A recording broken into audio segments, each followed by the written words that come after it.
Card है। तो ये सब चीजें हैं, इस पर हमको गौर करना है। और आखिरी में मैं देख रहा था कि इस महीने में कितना जुल्म हुआ, वाकयात कितने हुए, बहुत से वाकयात हुए। उत्तराखंड में एक मोहम्मद फेरोज को नाम पूछकर रुद्रापुर में मारा गया। मारकर बोले जेएसआर का नारा लगा।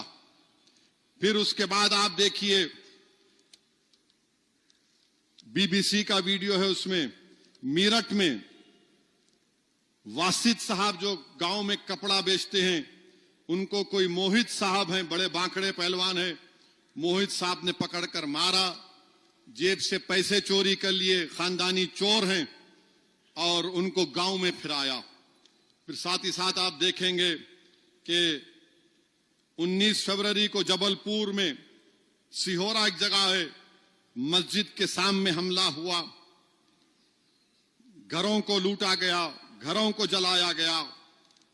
और फिर 20 फरवरी के दिन जो ठेले मंडियों को उल्टा कर दिया गया। और गुजरात में शादी का एक कानून में तब्दीली लेकर आए। अब क्या कानून लेकर आ रहे गुजरात में कि अगर किसी की शादी होगी तो पहले क्या था, रजिस्टर होना। अब इन्हों क्या बोल रहे, नहीं, अम्मा बाबा की मंजूरी होना। अब जिसके घर में कोई नहीं है, जो रख के छोड़ दिया, उन्होंने क्या करना। तो खैर, गुजरात में कानून है कि लव जिहाद को रोकने के लिए दूल्हा दुल्हन अम्मा बाबा की मर्जी लेके आना। फिर बालिग किसको बोलते, 18 साल बच्ची, 21 साल बच्चा। हैरत अंगेज बात यह है कि आप बगैर शादी के जिना करके रह सकते। आप देखो कितना गिरावट है। अब शादी कर रहे तो बीजेपी की गुजरात की सरकार बोल रही कि नहीं, हम आप नाम लिखना। क्यों भाई, क्या वजह है? तो उन्होंने बोल रहे कि पंचमहल जिले में एक भी मस्जिद नहीं है। इतने निकाना में कैसा निकल गए? अरे शादी कर रहे बाबा, छोड़ रहा ने जोरू को, भगाने रहा हूं, शादी कर रहा हूं ने। नहीं, बनासकांठा में, महसाना डिस्ट्रिक्ट में मुसलमान कम है, मस्जिद नहीं है, इतना कैसा निकाना में बन गए? अरे शादी करना जुर्म है क्या? तो इसलिए उन्होंने बोल रहे कि सलीम अपनी शनाख्त को सुरेश नहीं बनाना और किसी बच्ची को नहीं फंसा लेना। क्या है ये आइन के खिलाफ है, राइट टू प्राइवेसी के खिलाफ है, फंडामेंटल राइट है, आर्टिकल 21 का ये वायलेशन है। मगर नफरत की बुनियाद पर ट्रेन में कोई 8-10 मुसलमान खड़े हैं, नारे लगा रहे, आप नारे लगा रहे, समझ में नहीं आता। एक वक्त मैं किसी एक 5 स्टार होटल से निकला, मीटिंग में गया था, टीवी का वहां से निकला, उनकी लॉबी में आया, डॉक्टर्स हैं, बड़े बड़े डॉक्टर, उनका कन्वेंशन हो रहा, 15-20 खड़े हुए, मेरे को देखते कि नारे लगा रहे। मैं हंसना शुरू कर दिया।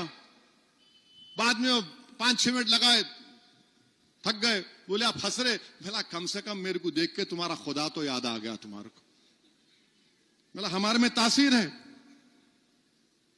नारे, ट्रेन में बैठे बेचारे, कोई मिल गया उसको थप्पड़ मार रहे, अरे कोई नमाज पढ़ा उसको लात मार रहे। आप क्या क्या क्या करना क्या चाहते इस मुल्क का, बोलो आप?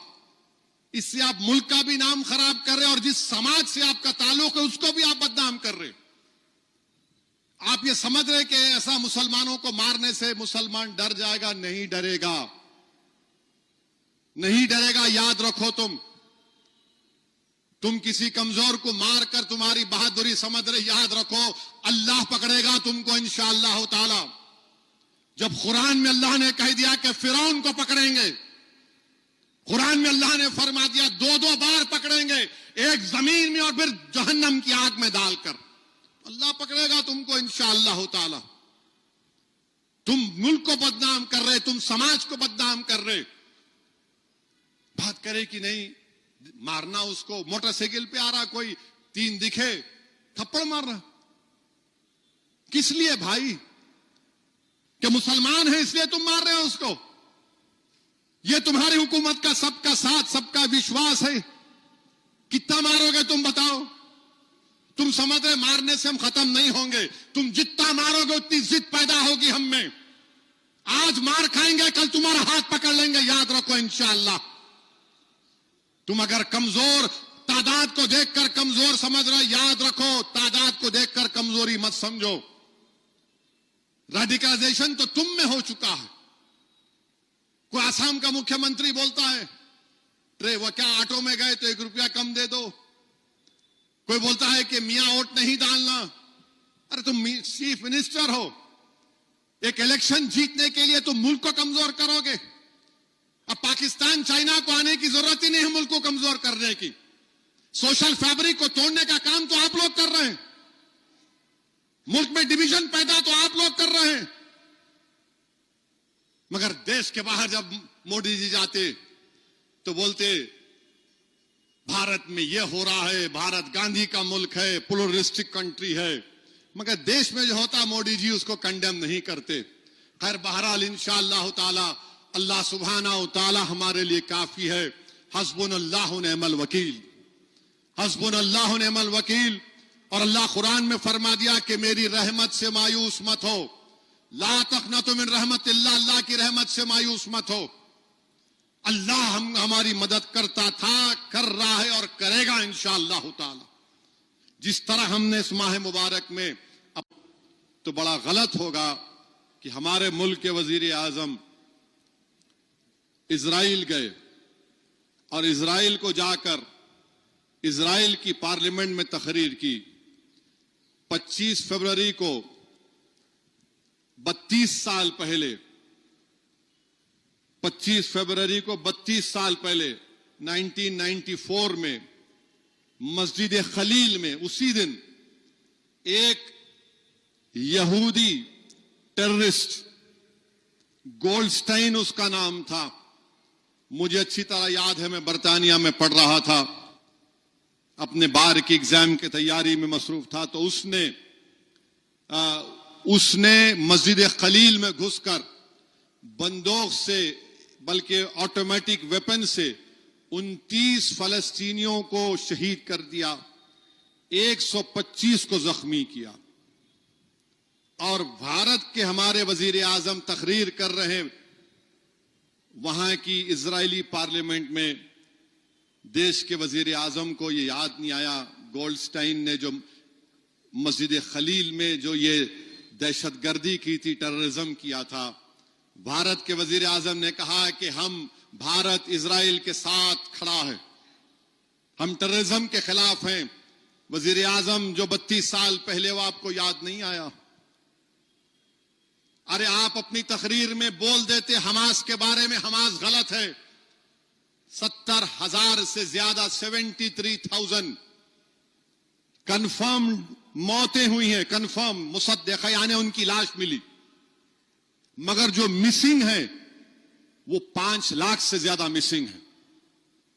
तो लोग बोल रहे कि कम से कम 6 लाख फलस्तीनियों की मौत हुई है। हमारे वजीर आजम खड़े होकर बोलते हैं हम इजराइल के साथ खड़े हैं। आप ये भी तो बोल देते थे कि अक्टूबर 7 का पहला वाकया नकबा नहीं हुआ 48 में, लाखों फलस्तीनियों को निकाला गया था 48 में। और भारत के वजीर आजम बोलते हैं कि हम इजराइल के साथ खड़े हैं। कौन ये बेंजामिन नेतन्याहू, स्मोट्रिच, इनका defence minister, international criminal court में वारंट है इनके खिलाफ। ये जालिम बेंजामिन नेतन्याहू जहन्नम का कुत्ता यूरोप को नहीं जा सकता, किसी यूरोप के मुल्क को नहीं जा सकता, गया तो गिरफ्तार करना पड़ता है उसको। अरे आप गए तो बोलना था ना। गाजा में क्या पूरे मरने वाले हमास के थे क्या? चलिए मान भी लिया थोड़ी देर, चलो मार, कौन थे फिर ये लोग? 73,000 में 36,000 छोटे बच्चे थे, 15,000 के करीब खवातीन थे। हजारों बिल्डिंगों को खत्म कर दिया गया।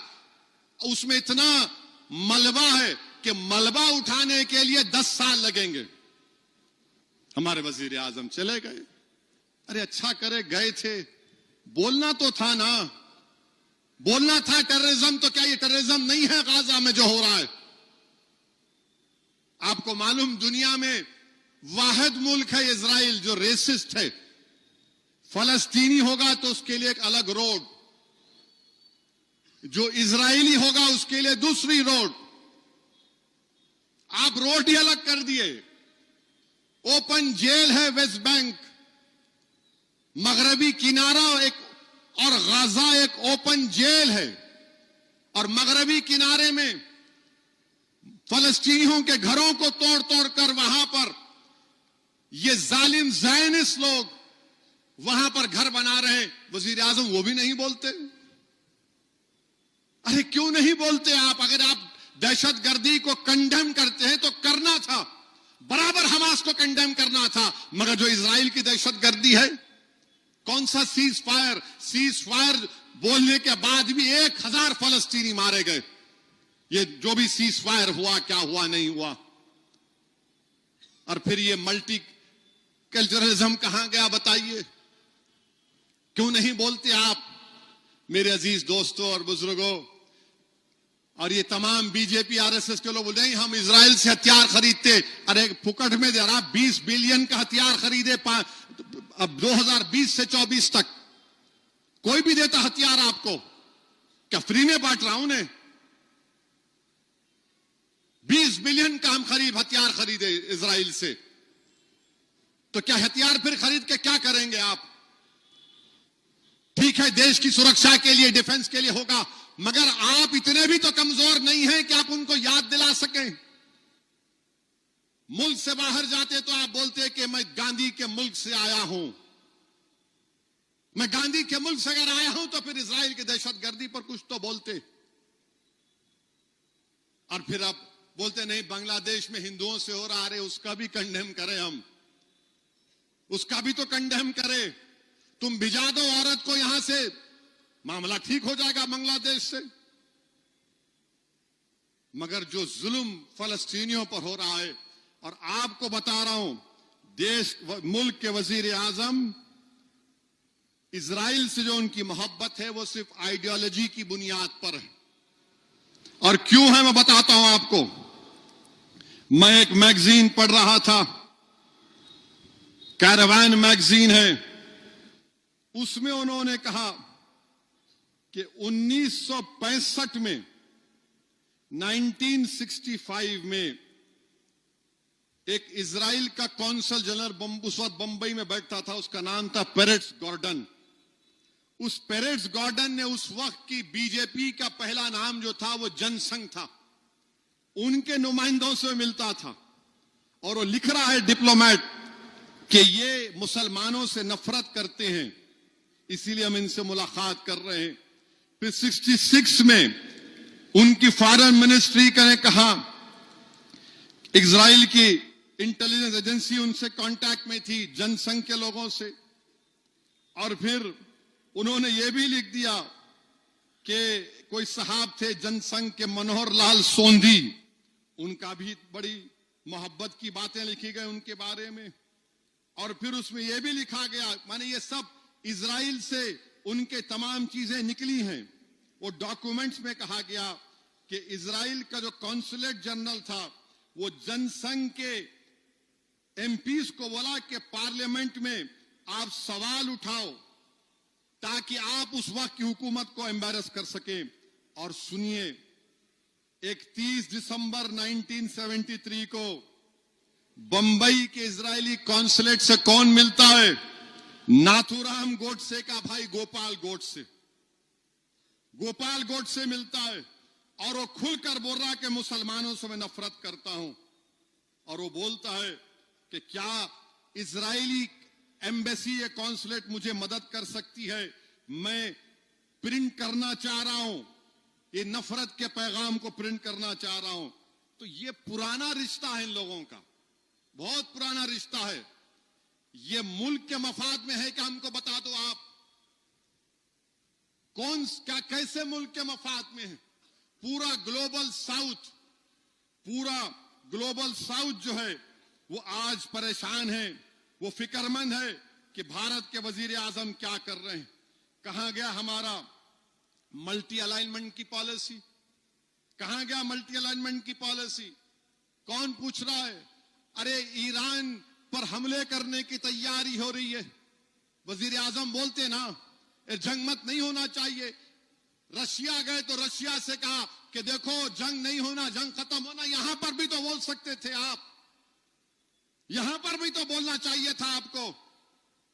आप तो विश्व गुरु है ना, आप क्यों नहीं बोले? 400 अमेरिट्रम के फाइटर एयरक्राफ्ट तैयार हैं, 2 कैरियर तैयार हैं, आप नहीं बोलना चाह रहे। याद रखिए, ग्लोबल साउथ में भारत की इज्जत कम ना हो जाए। आपने जो खुलकर एक जेनोसाइडल रजीम की जो आपने तायीद की है, इसमें नेशनल इंटरेस्ट क्या है बताओ हमको।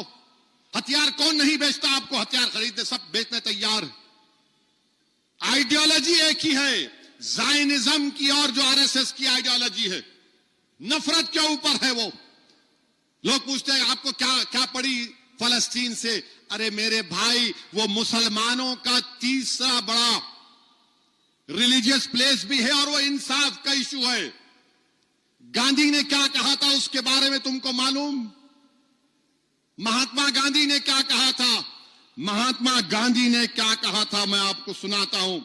महात्मा गांधी ने कहा था, उस मैगजीन में लिखा गया, महात्मा गांधी ने उस मैगजीन में तारीफ की थी। कहा कि इलाका फलस्तीनियों के हरबों का है। आप उसको भूल गए। नेहरू ने भी कहा था, मगर अफसोस के साथ कहना पड़ता है कि 62 में जंग हुई तो नेहरू ने इजराइल से हथियार लिया था। राजीव गांधी वजीर आजम थे, मिले जाके। ये मैं नहीं ये कह रहा, आर्टिकल कह रहा है तो लोग बोलेंगे नो शुरू हो गए। मेरे अजीज दोस्तों और बुजुर्गों, हम सिर्फ यही कह रहे हैं कि भारत जो ग्लोबल साउथ में भारत की इज्जत है, इंसाफ का तकाजा यह है कि हम इजरायली हुकूमत जो यूरोप में और अमेरिका में भी लोग इससे चिढ़ते हैं, उनको हम आइसोलेट करने के बजाय आप जाकर कहें कि India stands with strong conviction with Israel. For what? 70,000 फलस्तीनियों का कत्लेआम हो गया, बच्चे भूख से मर गए, 1-2 हजार तो खाली भूख से मर गए। तो मेरे अजीज दोस्तों और बुजुर्गों, हम अपनी दुआओं में मस्जिद अक्सा और बैतुल मुक़द्दस की हिफाजत के लिए दुआ करते रहें। हम उस मासूम फलस्तीनियों के इंसाफ के लिए दुआ करते रहें।